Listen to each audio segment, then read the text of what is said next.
والصلاة والسلام على رسول الله وما بعد. Assalamualaikum warahmatullahi wabarakatuh. Waalaikumsalam. Magandang umaga sa lahat. Alhamdulillah, natapos natin kahapon yung pamilya ng Propeta Muhammad sallallahu alaihi wasallam. Pinag-usapan natin yung mga asawa ng Propeta Muhammad sallallahu alaihi wasallam at gaano kahalaga sila, at gaano ka-importante sila sa buhay ng Propeta sallallahu alaihi wasallam, at gaano din sila ka-importante sa buhay ng mga mu'min o mga believers o Muslim. Paano sila na-contribute din sa Islam, ano yung mga nagawa nila for Islam. Ganun din pinag-usapan natin yung mga anak ng Propeta Muhammad sallallahu alaihi wasallam na mga lalaki, at ganoon din yung anak niya na mga babae, at ni-end natin yun with anak niya ni Fatima radhiyallahu anha, na sinabi natin siya ay isa sa mga leader ng mga babae sa Jannah. At ngayon sa araw na ito, pag-usapan natin ngayon yung laman ng sira. Pinag-usapan natin na una mga simulang information na dapat may alam tayo sa buhay ni Propeta Muhammad sallallahu alaihi wasallam, mga importanteng details na sa una. Pero yung story ngayon magsisimula sa Al-Wahi. Magsimula tayo ngayon sa Wahi, inshallah, hanggang sa buhay niya sa Makkah at sa Medina. So, sa lahat ng books of Sirah, ganun din yung sa tafsir, sa books of tafsir, sa ulum al-Quran, binahagi nila ang life o buhay ng Propeta sallallahu alaihi wasallam sa dalawang bahagi. Ang unang bahagi yung unang panis sa Makkah or the Maccan period, at saka yung second is the Medinan period. Sa Quran naman, Makki, surah Makkiya, mga surah na Makki, at saka surah Madani. Bakit ba ganun yung paghati nila? Kasi nakita nila sa buhay ni Propeta Muhammad sallallahu alaihi wasallam yung naging propeta na siya. Nakita nila yung benepisyo ng paghahati na ito. Nakita ng scholar, ng mga sira at saka ng mga tafsir ang benepisyo sa pagkakahati ng sira o sa tafsir sa ganitong bagay. Una, nakita nila ang mga surah galing sa Makkiya, ng karamihan ay focus sa iman, sa pagpalakas ng iman. At yung second, yung Madina, more on ahkam, more on rulings. So rulings, paano natin sa buhay yung Islam. So kung inuna natin yung Madaniya, ng mga surah Madaniya before surah Al-Makkiya, ang mangyayari yung tao hindi mag-accept ng Islam. Kasi walang gusto papasok sa reliyon, lahat ay utos, lahat ay rulings, lahat ay masasabi nila na striktong reliyon ito. Pero alhamdulillah, nagsimula ang Islam sa mga imaniyan, sa belief natin. So ganun din paghahati sa sirah, sa hijrah ng Propeta Muhammad sallallahu alaihi wasallam, before hijrah at after hijrah. Makkah period at saka Medina period.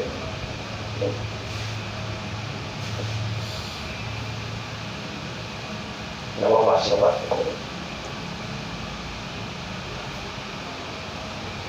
Okay, so sa Makkah, like before hijrah, at sinabi natin na focus on Aqidah, at yung duration niya 13 years, at yung sa Medina is focus on rulings and social structure. At saka sa 10 years lang siya sa Medina. Before tayong papasok sa Wahi, balikan natin yung pinag-aralan natin nangyari sa Propeta Muhammad sallallahu alaihi wasallam. Ang importanteng bagay na malaman natin bakit binalik natin sa una yung sa pag-anak ng Propeta sallallahu alaihi wasallam, hanggang nag-take care sa kanya yung nanay niya, tapos yung mga wet nurse niya, tapos after ng wet nurse niya, bumalik siya sa nanay niya, namatay yung nanay niya, namatay yung uncle niya, nabigay siya sa kay Abdul Muttalib, si Abdul Muttalib, sa time ni Abdul Muttalib, nag-stay na siya 2 years, namatay naman siya sa 8 years old ng Propeta sallallahu alaihi wasallam. After na yun, kinuha siya ng uncle niya hanggang 12 to 13 years, hanggang years actually. Pero after that, namatay din si Abu Talib, tapos sa asawa niya, Khadija radiyallahu anha, ganun din. So ano bang meaning nito na bakit natin binalik ito yung mga bagay na ito na nakuha na natin dati? Ang rason dito na ang Allah subhanahu wa ta'ala, siya yung nagproprotekta sa Propeta Muhammad sallallahu alaihi wasallam, yung sa simulang buhay niya sa Makkah. Hindi pa siya naging propeta, parang hinanda na siya, pinalaki na siya ng Allah subhanahu wa ta'ala sa loob ng awa ng Allah subhanahu wa ta'ala sa kanya, sa loob ng protection niya sa propeta niya.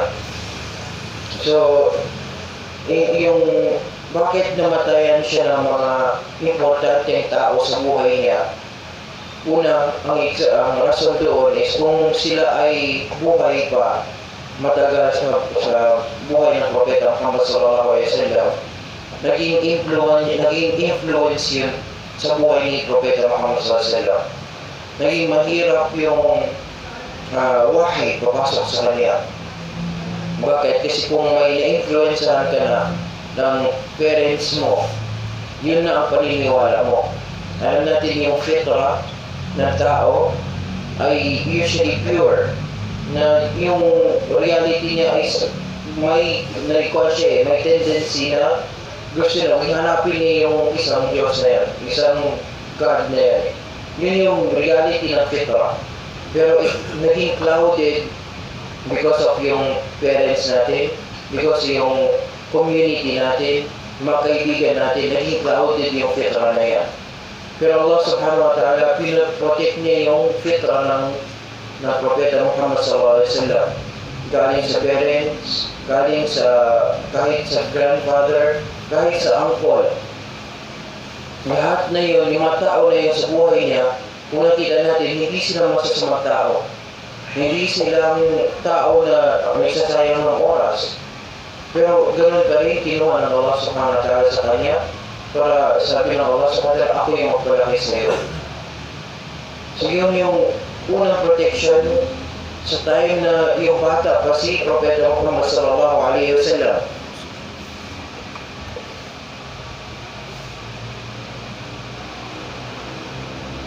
Tapos, punta na tayo sa buhay ng Propeta Muhammad sallallahu alaihi wasallam. During naging youth naman siya. Dahil sa kabataan ng Propeta Muhammad sallallahu alaihi wasallam. Sa kabataan ng Propeta Muhammad sallallahu alaihi wasallam, pinaprotektahan siya ng Allah subhanahu wa ta'ala una sa shirk, na hindi niya hindi na-feel ng Propeta sallallahu alaihi wasallam na magsamba sa ribulto. May na-feel siya na mali, na dapat hindi niya lapitan yung mga ribulto na yan. So kung nakita niya na dadala yung mga iba't ibang tao from different places, nagdadala ng mga Diyos nila, ilagay nila doon sa Kaaba, nadidirian siya, ayaw niya talaga. Gusto niya lalabas lang doon sa area na mayroon mga ribulto. Ngunong una, na pinaprotektahan siya. Na-shield ng Allah subhanahu wa ta'ala ang Propeta sallallahu alaihi wasallam sa zina. Ang dami nagpa-practice ng zina sa Makkah sa time na yan. Pero pinaprotektahan siya ng Allah subhanahu wa ta'ala. At pinaprotektahan din siya sa mga music sa time na yan. Ang music rampant sa time niya sa Makkah. To the point na may isang record sa Sira na may isang gabi naisip ng Propeta sallallahu alaihi wasallam na sasali siya sa mga sa mga ano ba yan, sa mga festival sa gabi na yan. At sabi niya ko, lalabas na daw siya, punta niya sa doon sa festival na yan. Ang alam natin sa festival na yan, may musika, may rebulto, may zina nangyayari sa festival na yan. Yung bago siyang lumabas, somehow, may dumating na, parang dumating sa kanya na gusto niya matulog eh. Nakatulog siya before lalabas sa pintuan niya, nakatulog siya. Hindi siya nakalabas sa bahay hanggang dumating na ang umaga, tapos na ang festival na yan at hindi siya nakalabas pupunta sa festival na yan. After na yun, sabi niya, ayaw ko na, hindi na ako magplano pupunta doon. Hindi na ako magplano lalapit sa mga bagay na yan. So, ngayon kung sa time natin, kung sinabi natin haram ang musika, haram ang music, may lumaban pa sa atin kahit na mga Muslim. Mga anak natin mismo, yung mga youth, kung sasabihin mo haram, sasabihin ka na ay extreme ka talaga. Extreme ang practice mo. Pero ang Propeta Sallallahu from the beginning, pinaprotektahan niya siya sa mga bagay na ito.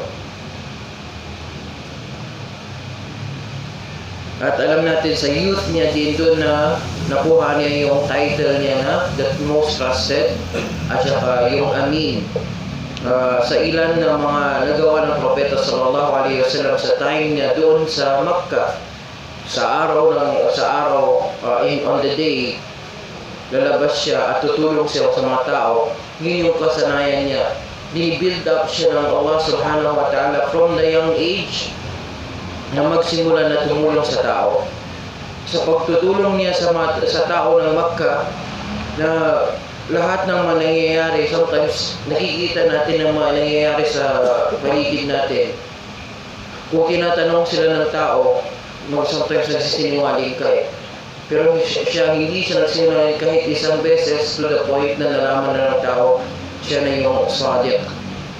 Siya yung amin. Bakit lahat ng iniiwan na mga bagay sa kanya, pinoprotektahan niya yun with his life sa time na yun. Pinoprotektahan niya lahat. So to the point, sabi niya, trustworthy ang tao na ito. So, na-build up na naman ang karakter ng Propeta Sallallahu Alaihi Wasallam during ng youth niya. At hindi itong na-build up niya sa sarili niya. May gusto ako ipakita dito sa karamihan, which is sometimes matatanda dito, mga senior, kung uupo ka lang with yourself, tapos i-review mo ang sarili mo, ibalik mo sa time na kung hindi ka pa Muslim, kung kaya ibalik Islam, babalikan niyo sa age na sabi natin na 8 years old, 7 years old. Tapos isulat niyo yun. Isulat niyo na anong nangyari sa inyong buhay. Hanggang naging ngayon. At kung idugtong niyo lahat na yun, nakita niyo ano yung na-learn niyo sa each stage ng buhay niyo.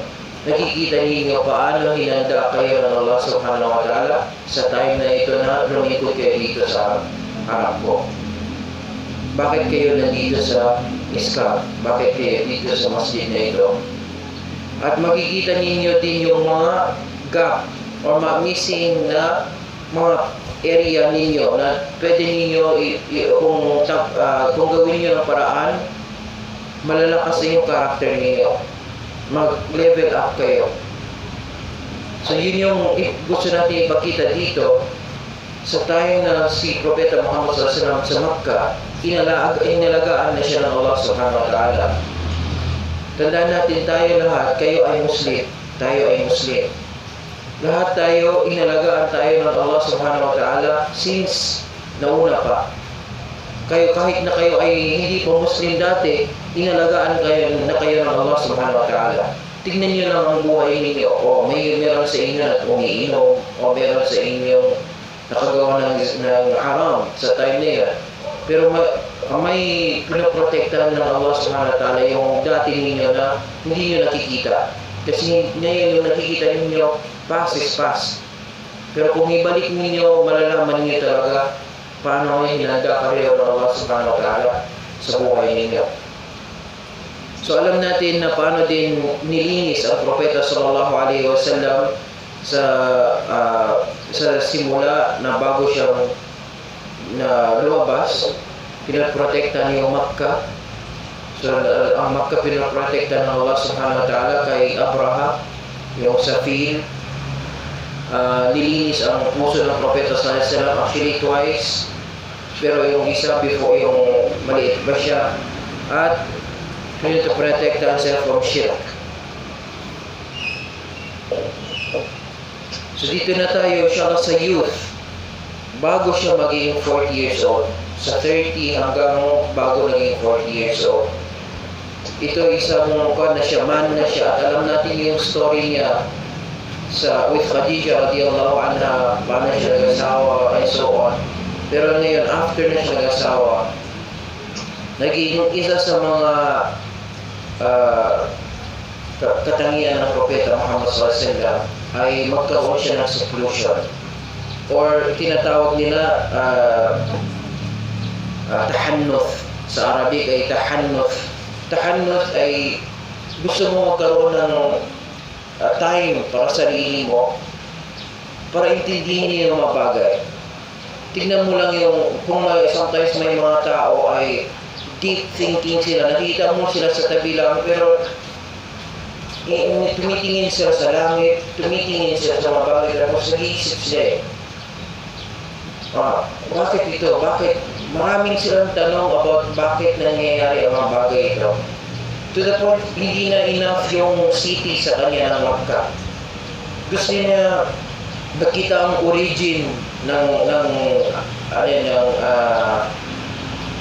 sky or night sky. Gusto niya makita yung pure na night sky. So pumunta siya sa mga bundok hanggang nakapunta siya sa Hira. Doon sa Hira, nakikita niya ang origin ng area, at sometimes natutulog siya sa Hira. Doon siya parang sasabihin natin na etika na. Sa pag-iisip niya, sa pagtafakkur niya, tandaan natin, bakit magtanong kayo na hindi ba siya nag-work ang propeta sallallahu alaihi wasallam? Nag-work siya, pero ang nagtitake care ng financial matter niya si Khadija radiyallahu anha.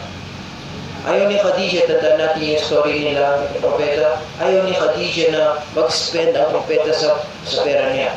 Kahit na nag-work siya bilang shepherd, kahit na may asawa na siya, binibigyan siya ng amount of money, nag-work siya as shepherd, sa time na doon siya ni Khadija, binibigyan pa rin siya ni Khadija ng mga pera para isusuportan niya yung sarili niya. Ayaw na talaga ni Khadija na maghigastos niya yung pera niya. So yung propeta, bibili siya ng konting pagkain, doon siya sa taas ng bundok. Sabi ng sa sira, sa pagtafaktur ng propeta sallallahu alaihi wasallam, hindi na nalaman, wala na siyang pagkain. Wala na siyang pagkain doon sa cave. At sometimes si anak niya, ang unang anak niya, Zainab. Ang unang anak niya si Zainab, sometimes pumunta sa aakyat, maliit pa siya. At may pagkain siya na dinadala galing kay Khadija radiyallahu anha. Nafe-feel ni Khadija radiyallahu anha na hindi siya bumaba. Tingnan mo yung how smart si Khadija radiyallahu anha. Nafe-feel niya yung propeta kahit sa taas ng bundok na wala ng pagkain. Sinisend niya si Zainab pupunta sa taas. Tapos ibigay ng pagkain, tapos pabalik na naman. So yung sabi ng sa time na yan, bago dumating yung wahi, nililinis ng Allah subhanahu wa ta'ala muna ang kaisipan ng propeta. Nangyayari ito sa mga balik Islam na may time na rin ka nag-accept ng Islam. Parang ang isip mo naging klaro, pero hindi pa klaro, may mga doubts kasi nandiyan yung shaitan. Niisip mo, nagtatanong ka, nag-question ka, ano ba talaga ang katotohanan, tapos may nag-explain sa iyo, may nagdawat sa iyo, hanggang to the point na dating na yung time na yan, magtitake ka na ng shahada. Yun na yung time ng Propeta Sallallahu sa time na naging 40 years old na siya. Yung naging 40 years old ng Propeta Sallallahu at sinabi ng karamihan ng scholar, majority of the scholar of our religion, sabi nila, 40 years old is the peak of manlyhood. Nandun na yung peak na taas ng or tuktok ng manlyhood. Na ito na yung sabi nila na dito kung wala kang magawa, wala kang nagawa sa buhay mo, sinayang mo lang ang buhay mo. Kung binigyan ka ng Allah na buhay hanggang 40 years old or hanggang 50 years old at sa 40 years old, hindi mo ginawa ang dapat mo gawin, wala talaga, sayang ang time mo. Bakit may mga scholars hindi umabot ng 40 years old? May namatay 38 years old, may namatay na 37 years old. May magtanong na maganda, hindi sila umabot ng peak ng manlyhood. Binigyan sila ng Allah, yung mga scholar na yun, yung mga ulama na namatay before 40 years old. Sabi ng mga ibang scholars din, na yung bakit namatay sila sa before na yan, binigyan ng Allah subhanahu wa ta'ala ang buhay nilang baraka. Marami silang nagawa before 40 years old. Kung binigyan pa silang buhay after ng 40 years old, may binakuha nila na lahat ng mga gawain na mabuti. Sila na yung nakikita mo sa lahat ng book. For example, sabihin na natin si Nawawi, for example. Isa sa mga scholars na nagsulat ng 40 hadith. Kung nabuhay pa siya ng mahabang buhay, maging pa na marami ng books na gawa niya. At dumadami ang books. So, ang Allah subhanahu wa ta'ala may wisdom sa mga ganitong bagay. At nalaman natin yung story ni Propeta Muhammad sallallahu alaihi wasallam yung sa loob siya ng Hira. Ano bang ang storya na is may narinig siya boses sa simula. Yung nagsimula is nakatulog yung Propeta sallallahu sa Hira. As usual na natutulog siya. And all of a sudden, may nagkuha sa thawb niya or sa damit niya at pinaupo siya. So nagising siya, pinaupo siya at hinag siya ba? Hinag siya or hugging ba?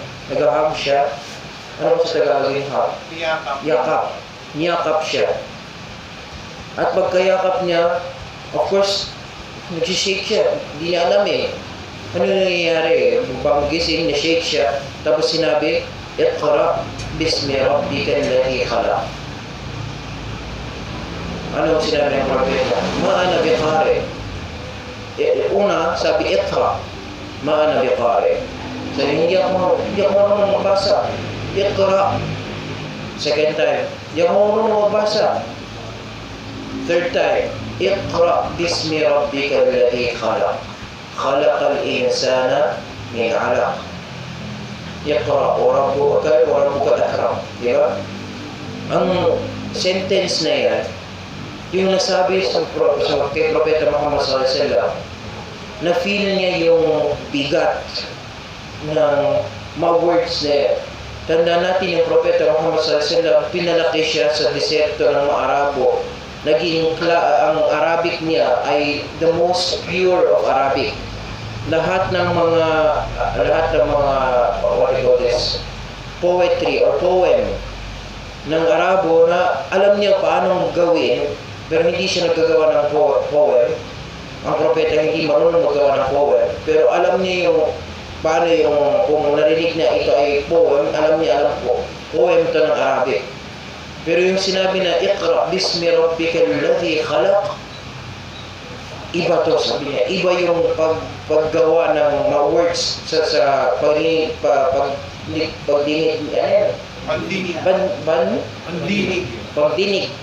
Yung pandinig ng Propeta sallallahu alaihi wasallam, yung the way how the letters were going together, lahat sabi niya iba to. Hindi ito tao, hindi ito ang ginawa ng tao. Sa ngayon, sa inyo, parang Quran siya eh. na minimemorize ninyo. Narinig niyo bilang Arabic. Pero yung isang Arabo, narinig niya ito, iba yung pamaraan na ito, iba to. So naging mabigat. Yung sinabi ng Allah subhanahu wa ta'ala, inna sanulqi alayka qawlan thaqila, na ako ay magbibigay ng qawl o yung sabihan, salita na thaqila, na mabigat. So to the point na sa bigat, nagpe-feel na siya ng bigat sa shoulders niya. Hindi niya na kaya yan. Tapos, ano yung nangyari? Alam natin na yung nangyari is, sa takot niya, sa bigat na maaya, agad siya, umalis siya sa Hira, bumaba siya, at nagtakbo siya pumunta sa bahay ni Khadija radiyallahu anha. Pagdating niya sa bahay ni Khadija radiyallahu anha, shaking na siya. Hindi kasi ang nakita niya talaga yung itsura pa ni Jibril alayhi salam that time. Yung tumakbo siya pupunta, narinig na lang ang boses at lahat.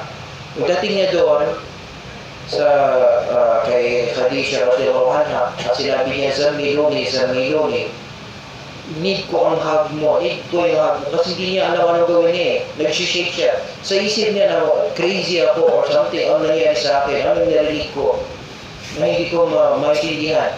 So, nagsasabi siya kay Khadija radiyallahu anha na may lumapit sa akin na ito yung sinabi niya, sinabi niya kay Khadija radiyallahu anha. At ano yung sinabi ni Khadija radiyallahu anha sa kanya? Sabi niya, by Allah, Allah will never disgrace you. Tingnan mo ang propeta, ang babaeng saliha, na yung alam niya na anong sabihin sa tamang timing, sa hikmah, sa wisdom ni Khadija radiyallahu anha, sinabi niya, Allah will never disgrace you. Bakit? You keep the good relation, speak the truth, and help the poor. Sabi niya, paano Allah subhanahu wa ta'ala mag-disgrace sa iyo? Ito naman ang ginagawa mong magandang gawain. So may something na hindi natin alam dito. Ano bang gagawin natin? So yung sinabi niya, punta tayo siya sa isa sa uncle niya, si Warqa bin Nawfal. Sabi niya, si Warqa bin Nawfal may kaalaman patungkol sa kitab, patungkol sa Injil at saka Torah. May kaalaman siya doon. So punta tayo doon sa kanya. Pumunta sila kay Warqa bin Nawfal. Si Warqa bin Nawfal, yung tinanong niya yung propeta sa ano nangyari, sinabihan niya ang propeta Muhammad sallallahu alaihi wasallam. Ang sabi niya ni Warqa bin Nawfal, yung bumaba na yan ay ang namus. Ang namus, ito yung tawag na kay Jibril alayhi salam sa Injil. So sinabi niya, ang namus ang bumaba sa iyo. Yan ay si Gabriel, of course, Jibril, ang pangalan. Yan ay si Jibril alayhi salam. So sabi niya, sinabi, agad-agad nagbigay ng advice si Warqa bin Nawfal. At sinabi ni Warqa bin Nawfal, lahat ng dumating sa kanila yung message ng Allah galing kay Jibril, parang pinapatay sila ng mga tao nila. Or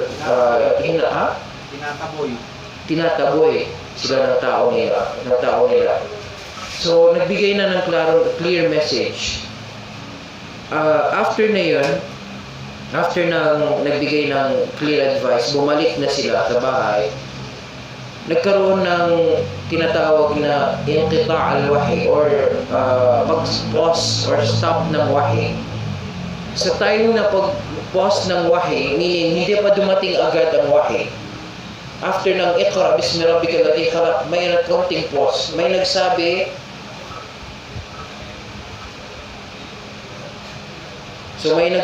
na years or 3 years bagong nagbalik yung next na ayat.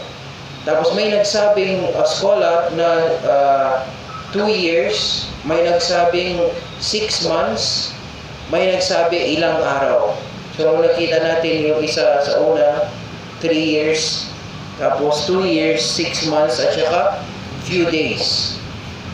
Ang mas malakas na opinion ng mga scholar is few days. ang mga inauna ay mga walang basihan tunay. So during this period, sa time na naghihintay ng next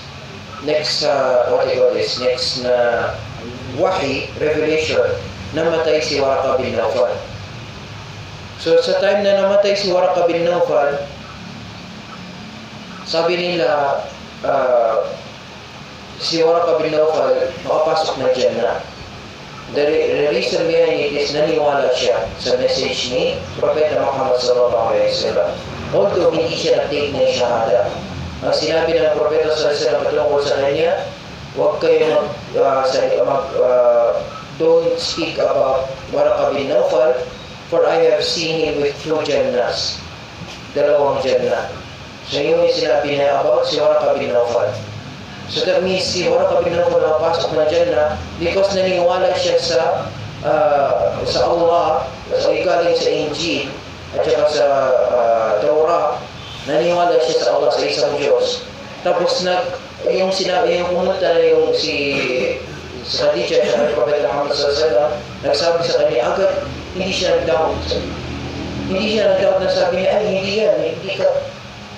Parang nakita niya na lahat ng karakter ng propeta sa una, lahat ng ginawa niya, tapos ngayon dumating yung namus sa kanya at nagbigay pa siya ng advice.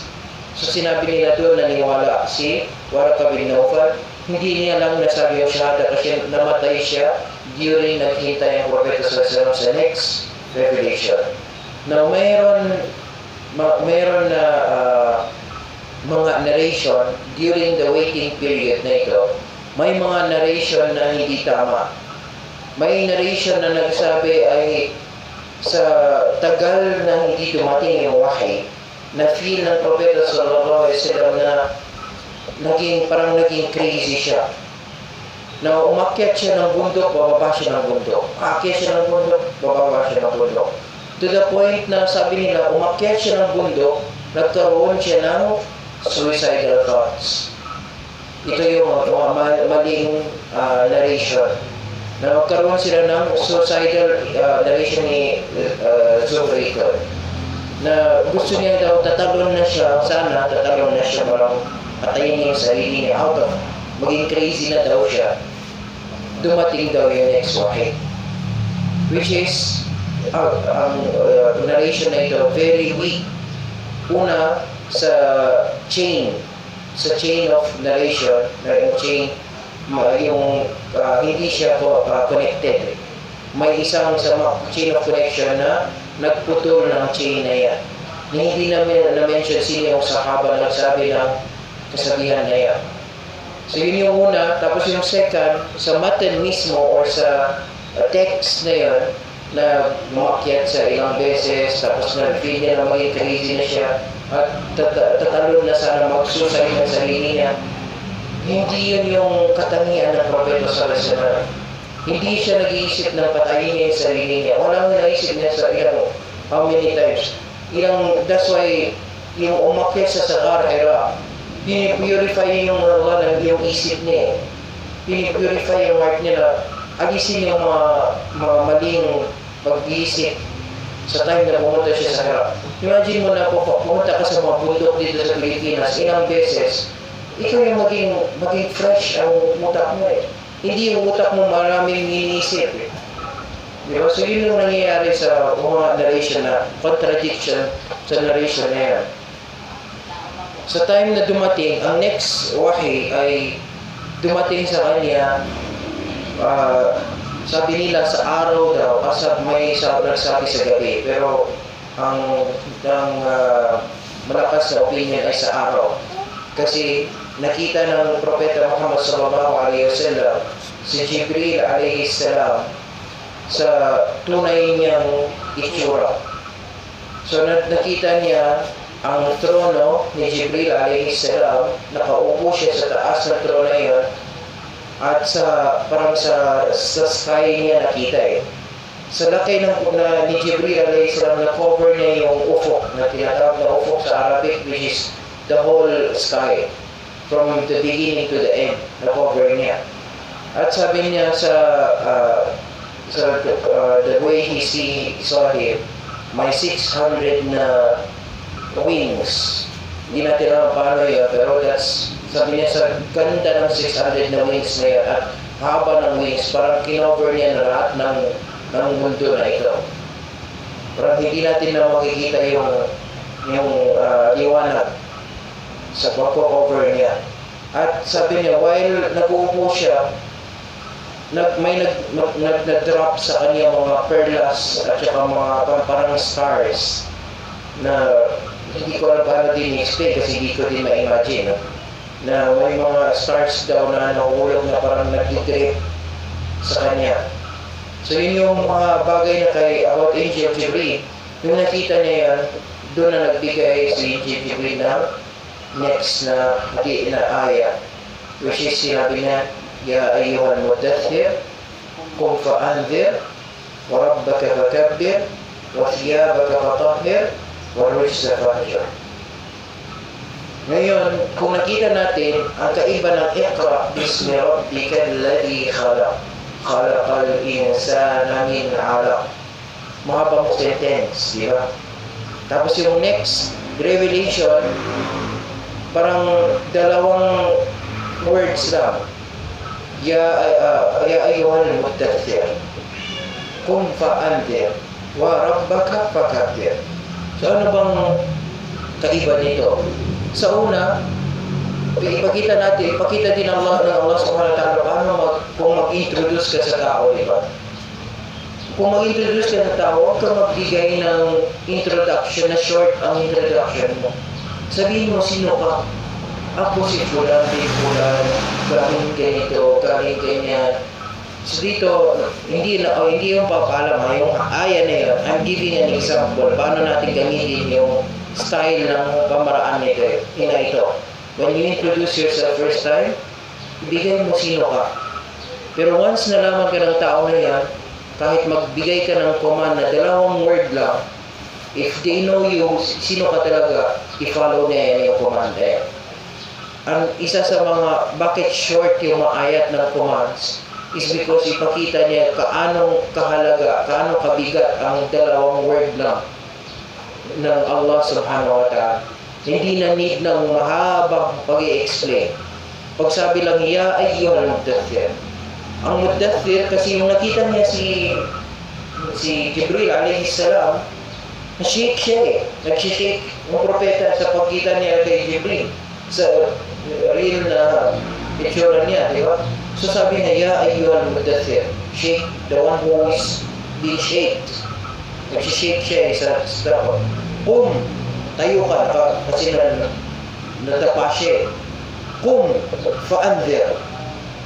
Tayo ka at ngayon warn ka, fa'anzir. Wa rabbaka fakabbir. Diba? So, ang unang utos is, after ng qum fa'anzir, yung sa sarili niya, anong gagawin niya? Rabbaka fakabbir. Ngayon, meaning, magtatakbir ka, iangkat mo ang pangalan ng Allah. Parang ganun yung gusto niya sabihin. Iangkat mo ang pangalan ng Allah. Iangat mo ang pangalan ng Allah subhanahu wa ta'ala. Meaning, kung magdawa ka, yun yung dapat una mo sa dawa mo. Na about Allah subhanahu wa ta'ala. Hindi about Injil, hindi about sinabi ng nauna sa inyo, hindi yun Allah. Una. Yun yung da'wa na totoong da'wa. Tapos ano yung next niya? Wa rabbaka fakabbir wa thiyabaka fatahhir. At ilinis mo yung damit mo. Anong meaning na ito? Ang meaning na ito, sabi nila, dalawang meaning. May nagsabi na ang thiyabaka fatahhir, ilinis mo yung puso mo. Pero ang origin na sabi ng mga scholars na as it is, na linisin mo yung thawb mo, yung damit mo. Bakit? Para magsala ka. Kasi alam natin kung magsala tayo, dapat malinis yung damit natin. Thiyabaka fatahhir wa rujza fahjur. Ang rujz, yung mga masamang bagay, yung mga haram, yung fahjur, layuin mo. Layuin mo yung mga bagay niya. Yung mga ayat niya, yung dumating na, ang Iqra bismi rabbika alladhi khalaq, yung aya na yun, naging propeta siya. Pagdating niya, naging propeta siya. Pero, kung yung dumating na yung next na yung next na revelation, dun na naging nabi siya. Rasul. Ano ba yung messenger. So, Rasul. So, ano bang kaiba ng prophet at saka Rasul? Ang prophet at saka messenger. Ang prophet, siya yung nag-continue lang ng message ng nauna. Parang kinuntintinyan niya ng message ni Isa alayhi salam. Okay? Ha? Walang revelation. Walang revelation pa. Pero yung dumating yung next ito, which is ngayon may message na. That means may mga utos na specific kay Propeta Muhammad sallallahu alaihi wasallam. Okay, so yun na yung mga jihad, yung sala, yung base, although the same sala, meron din sala na nauna, pero iba na ngayon. May instruction na iba. Yun yung meaning ng bagong message. So lahat ng kullu rasulin nabi. Lahat ng propeta ay nabi. Walakin, laysa kullu nabiyin rasul. At hindi lahat ng messenger ay rasul. So, ang kaiba ng propeta Muhammad sallallahu alaihi wasallam, siya ay rasulun nabi. Dalawa. Sa yung iba, o yung nauna, sa kanya, ang karamihan ay nabi. Okay? Ang nakaramihan sa Bani Israel ay nabi. Na yung may message na for example, si Musa alayhi salam, may message na siya. Yung after ni Musa alayhi salam, lahat nabi. Yung 125,000 na ang sinend ng propeta ng Allah subhanahu wa ta'ala sa baba. Karamihan na yan ay nabi. Ilan lang ang rasul. So sabi nila, every prophet, prophet is every messenger is a prophet. Okay, every messenger is a prophet, but not every prophet is a messenger. Okay, yun yung kasabihan dito. Tapos, yung messenger, may higher status sila. Sila yung ulul azm, yung known natin na which is 25 na mga nabanggit na pangalan. Mostly sila ay messenger. Tapos, yung command na yung una, sinasabi natin, iqra bismi rabbikal ladzi khalaq, yun yung nabi siya, naging rasul. Tapos ito yung sinabi natin na narration na yung gusto niyang tumalon, which is may disconnection. Kung nakita niyo yung yellow na yun, yun yung narration ni Az-Zuhri. Na-disconnect siya sa chain. Ito yung chain ng narration to. Ito yung tamang narration. Nandun si Zuhri sa taas. Marami siya binigay ng mga narration sa time ng pagbaba ng wahi. At bakit nilagay natin ito dito? Kasi may mga movies na gustong gawin ng mga enemy ng Islam, dagdagan nila ito. So idagdag nila ito at sasabihin nila, nandyan yan sa book ng Sira. At kung nagbasa din kayo sa mga Sira, nakikita ninyo din yung narration niya. So, kung nangyari na ito, yung nakita niya na si Angel Jibril, ito yung nangyari, sabi natin na ito, tapos na. So, after niya narinig yung lahat, pumunta na sa kay Khadija radhiyallahu anha at nagkaroon na siya ng dawa. Magsimula na ang dawa niya. Ano ba sinabi niya kay Khadija radhiyallahu anha? Pagbalik niya, sabi niya, ang time ng pagtulog, tapos na. Ang time ng pagtulog, the time of sleep is over. Ngayon, magdadawa na tayo. So nagsimula siya muna kay Khadija radhiyallahu anha, nagdawa siya at alam natin yung story na ni Khadija, yung unang babae na nag-accept ng Islam sa buhay ng Propeta sallallahu alaihi wasallam. Nauna pa siya kay Abu Bakar. Although dumaan siya kay Abu Bakar as-Siddiq. Sa time na bago siyang dumaan kay Khadija, dumaan siya muna kay Abu Bakar as-Siddiq at nasabi niya kay Abu Bakar as-Siddiq ang mga nasabi niya kay Khadija, pero hindi siya tumagal kay Abu Bakar. Umalis din siya, pumunta siya kay Khadija agad. Sa time na narinig ni Abu Bakar yun, naniwala na siya, pero hindi pa siya nagsabi. So nauna si Khadija nagsabi kay Propeta Muhammad SAW na naniwala ako sa anong sinabi mo. Ikaw ay Rasul, ikaw ay Nabi Rasul. Okay, so doon tayo inshallah ay ikutin natin muna. At next time, we'll talk about types of walking. Inshallah. Okay, so any questions, inshallah? Bago tayo questions, marami nag-suggest sa akin. Sabi niya, bakit hindi yung gawin yung Saturday sa Friday, na gabi? Yun yung katanungan ng karamihan. Bakit daw sa umaga? Hindi daw yung mga ibang gusto nilang sasali. Pero, ano ba yan? Hindi daw makapang yung brain nila sa umaga. Dapat pinalikitan mo sa kanila. Bakit hindi kayo nag-set ng program para sa gabi? Kasi may lecture months.